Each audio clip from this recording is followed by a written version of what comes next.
Well, hey family, this is Darlene. Wanted to thank you for stopping by the Jury by BDK YouTube channel. I know you didn't come here for a sermon. So here's the video, and we'll talk soon. Well, hey family, happy Wednesday. This is Darlene. I am working on bracelets. So I do need to make a couple bracelets. And the trip is I am like so behind. I need to be updating my website with certain product so that it could be linked to a different platform. And I've been kind of like behind on working on getting all that product and stuff uploaded to the website. So I said, okay, you know what I'm going to do? Later on today, when I get off, I am going to really put in the effort to update the website with a product that is actually set aside for a specific wholesale platform. So I do need to make sure that those items are on my actual website before I can have them on that wholesale website, right? So I have been a little neglectful, not on purpose, but I just been busy doing a bunch of other kind of stuff. But these are some purple and teal beads that I'm getting ready to work with, and I am going to make a bracelet. I'm going to be using this little bead right here as the focal bead. And these hand painted beads, I put some sprinkles. It has like little hues of gold on them. I was trying to make it more periodic spots of gold, not so much there and pronounced like what you see. This is not what I was going for, but even with that, it's like, what you gonna do? You done already painted it. You done already put the gold paint on it, and it came out like it came out. So I got to use a different type of technique. But I do like the way the beads look. These beads are on the website, and also later on, if not tonight, tomorrow, I am going to have 12 millimeter and 15 millimeter, I think, beads on the website. So those will be hand painted 12 millimeter and 15 millimeter hand painted beads. And I've got enough requests for those size beads to go ahead and make an attempt to do some of those. So I am going to go ahead and do the smaller beads and then see how they come out. I got to figure out a kind of little technique for those because they are smaller beads, and these are the bigger 20, 25, and 30 that I've been working with. So we'll see how they come out, and if they come out to where they're jazzy beads, I'll go ahead and throw them on the website. If not, guess what? Oh well, they are what they are. But I am going to be using two of these Hobby Lobby beads. So I'm going to go ahead and use these, and I'm almost thinking about sneaking out later on to go grab some more of these from Hobby Lobby if I can, and also these colorful beads. I got a couple of these left, and also these colorful beads like these because I really do like these. And like I said, I like color, and I might even go to. I don't think Michael's has a sale going on right now, so I won't be going there. So I'm gonna just go ahead and I'm gonna sneak out to and go to Hobby Lobby. So I am going to use a couple of these. And then this is what that's going to look like so far. And then we're going to go ahead and use some of our, and bracelets are really simple and easy. And I do need to make bracelets so I could take pictures and put them on the website where I sell my images. So if you haven't seen any of the other videos and you're a new subscriber, and thank y'all for hanging out with me too. Lord have mercy. Thank you for clicking subscribe. And I'm almost at 5,000 subscribers. I'm like, praise God for that. Thank you for seeing the value, first of all, for seeing the value of what it is that I do, and then appreciating the creativity in what it is that I do, and then hitting subscribe and that notification bell so you'll be notified each time I upload a new video. I do appreciate you all. I appreciate your comments.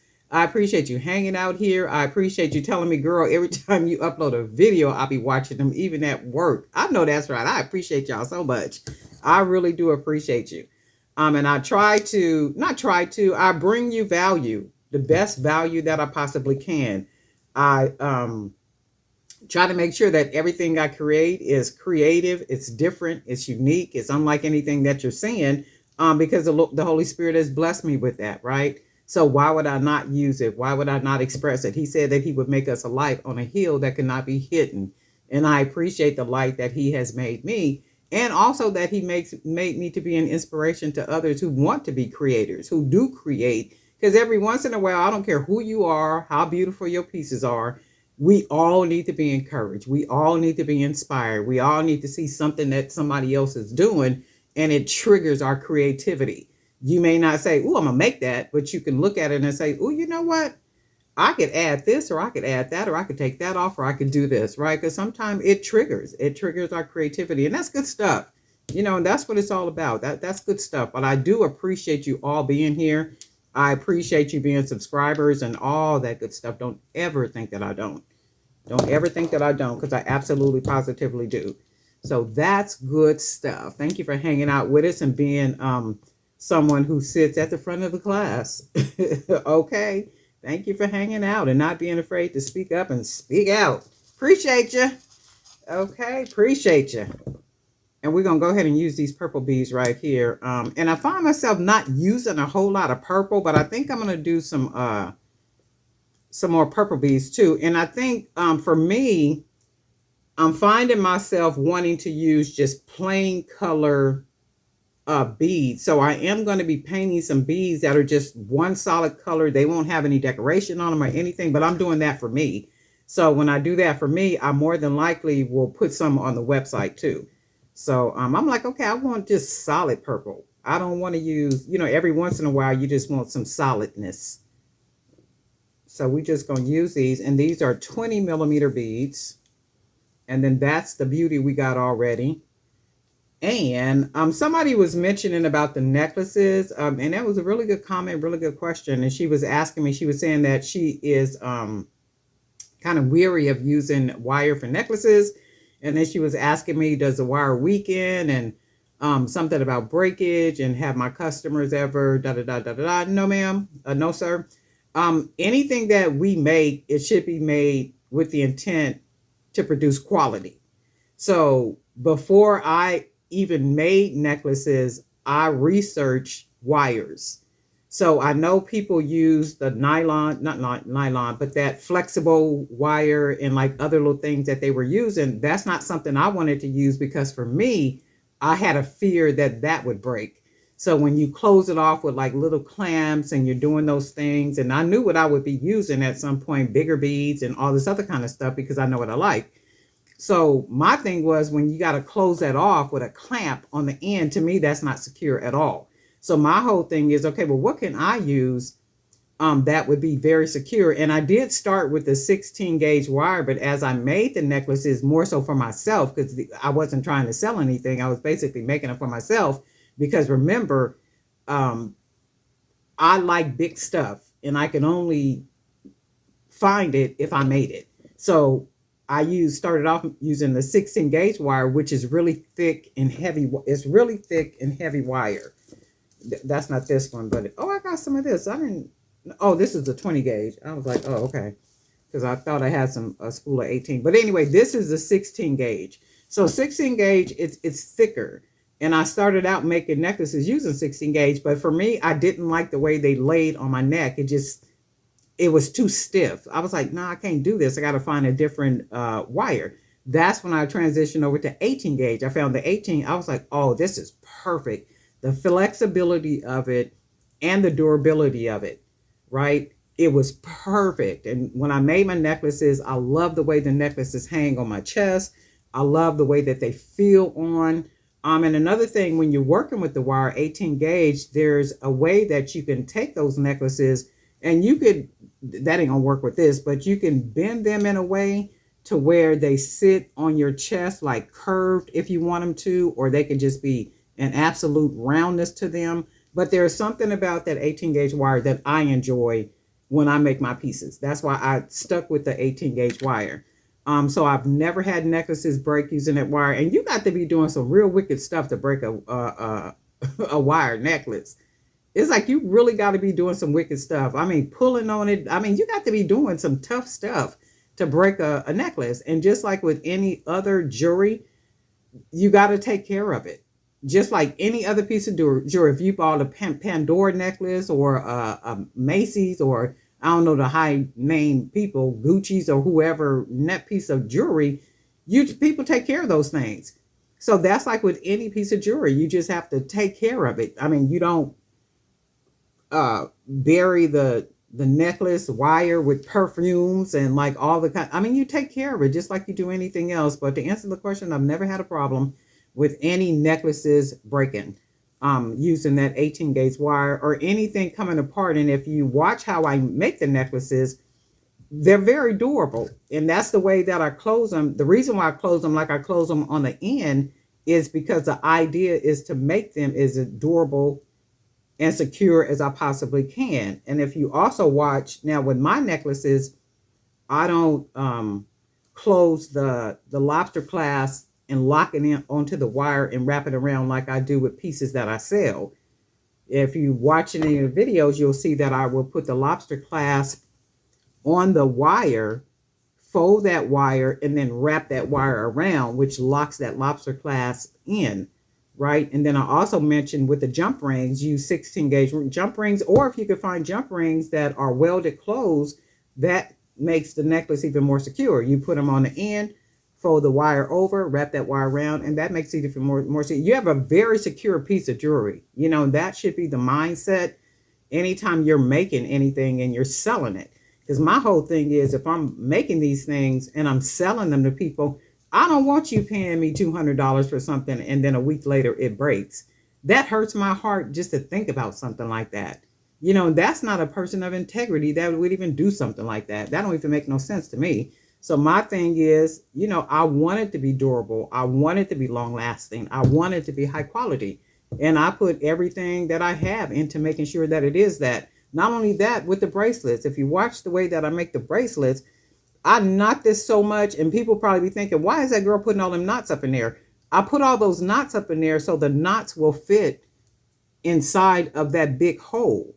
And when I'm tying the knots, I'm pulling this tight enough to where that string, that cord, it stretches itself out and it meshes against each other.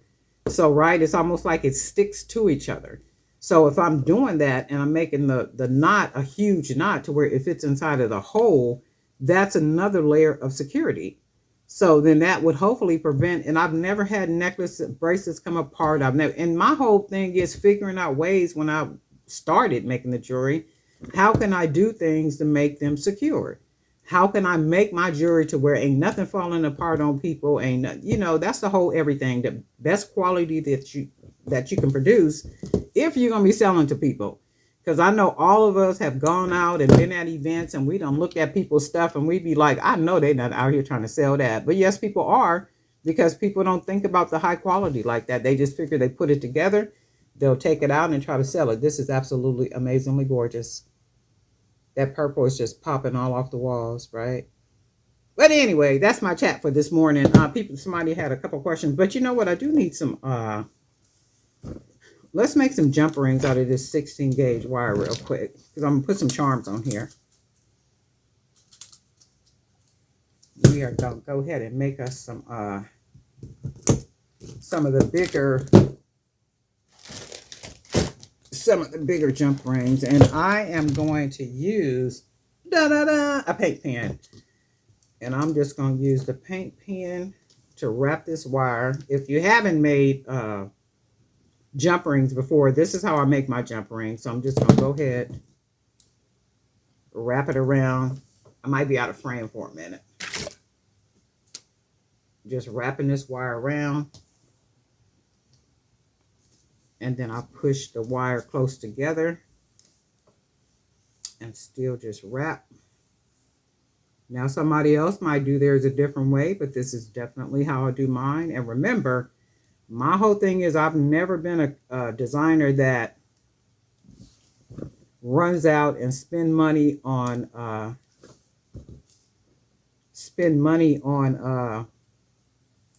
equipment or tools and stuff just because people say I need it. I don't need it if I can do it like this. So if I can make me some good sturdy jump rings using a paint pen, and then all I'm going to do is I'm going to go ahead and cut this right there. And then we're just going to go ahead and clip. That gives us 1, gives us 2.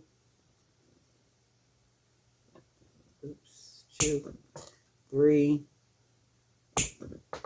4, 5, 6, 7, 8, 9, 10. We just made 11 jump rings.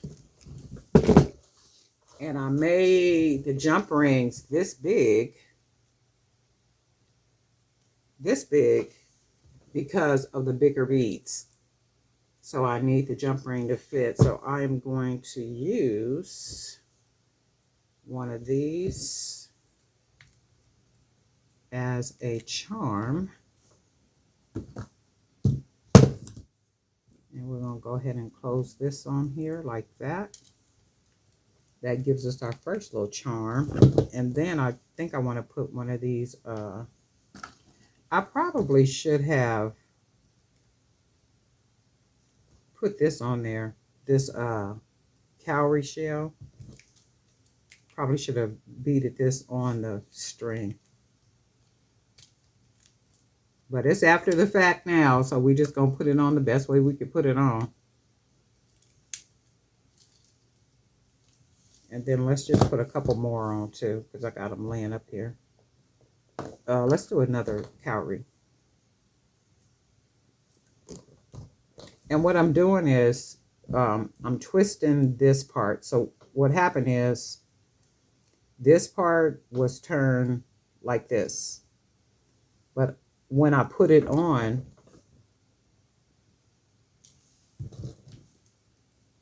it'll probably lay right, huh? Let's see. I'm gonna put it right here.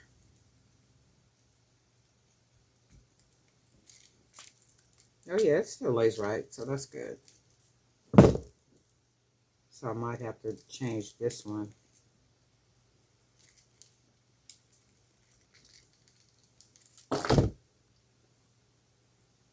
Turn this one back sideways.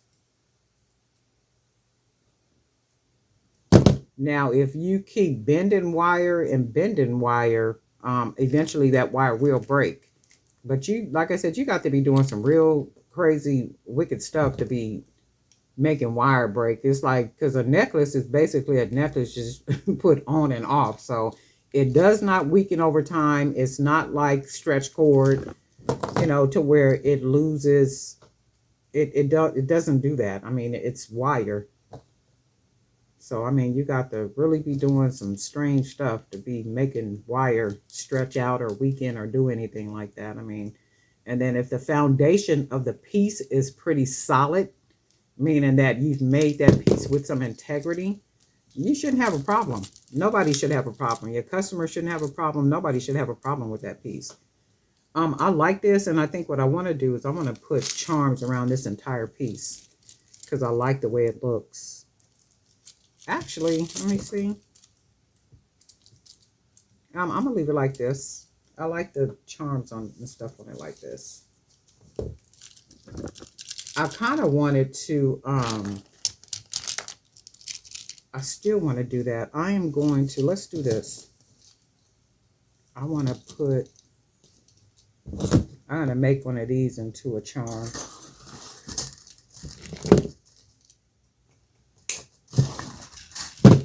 So we're just going to take our wire. This is 18 gauge wire. So I'm going to just go ahead and close it on the end, roll that up.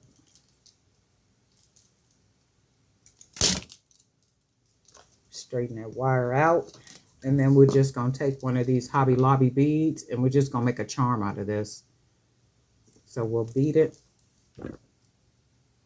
and then pinch it, roll that wire over like that. And then we'll just start wrapping it. So it ends up like this. And then as you wrap it, it's going to be bent down like this. So you just want to bend it back up, straighten that top part out. And then let's start wrapping it. And then what I'm going to do with the wire is kind of wrap it downward to where it's wrapping on top of the bead. Like that. So you can see how it's wrapping on top of the bead.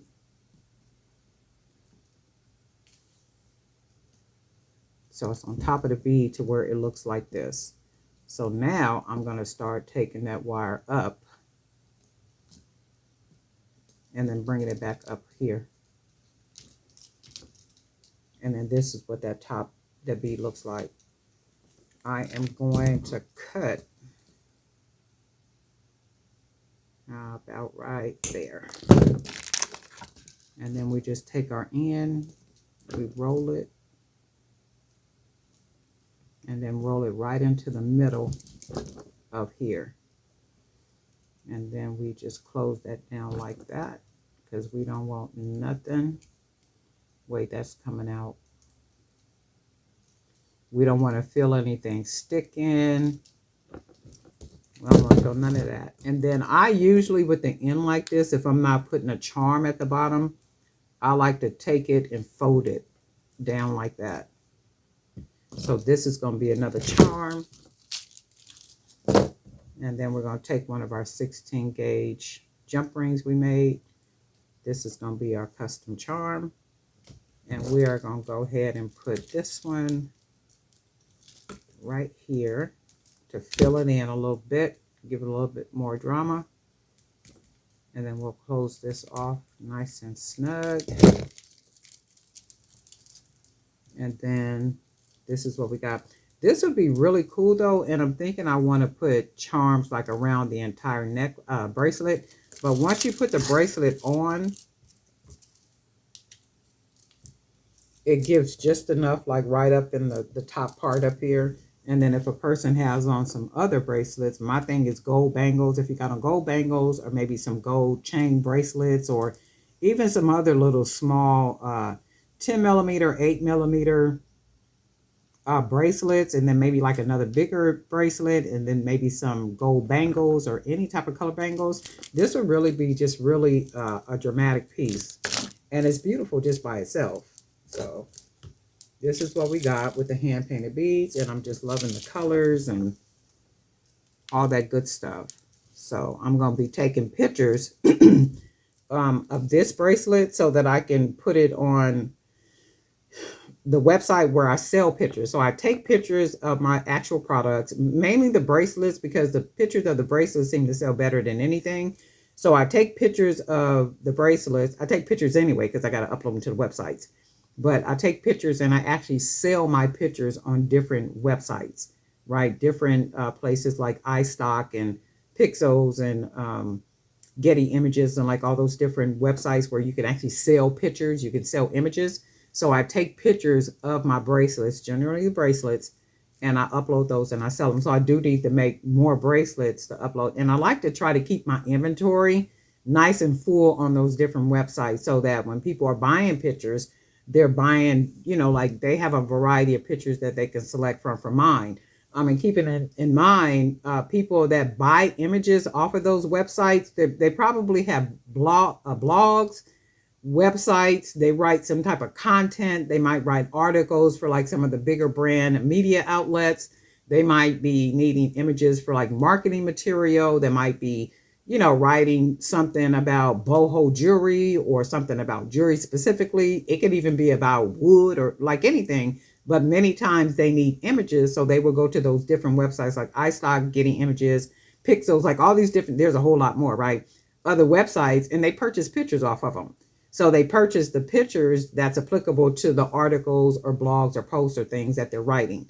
They may even have a digital magazine where they're writing articles about jewelry, or they're writing articles about a time in history, or they're doing, you know, like it might even just be on cowrie shells and the history of cowrie shells. And then they find a piece like something like this and they got cowrie shells on it. So it would be applicable to the article or the blog that they're writing. But anyway, that's why I take the pictures and sell the pictures on the different websites. So if you do that, consider that. It's a nice little revenue of, you know, some da da da da da da. But anyway, Darlene Knight for Jewelry by BDK. And guess what?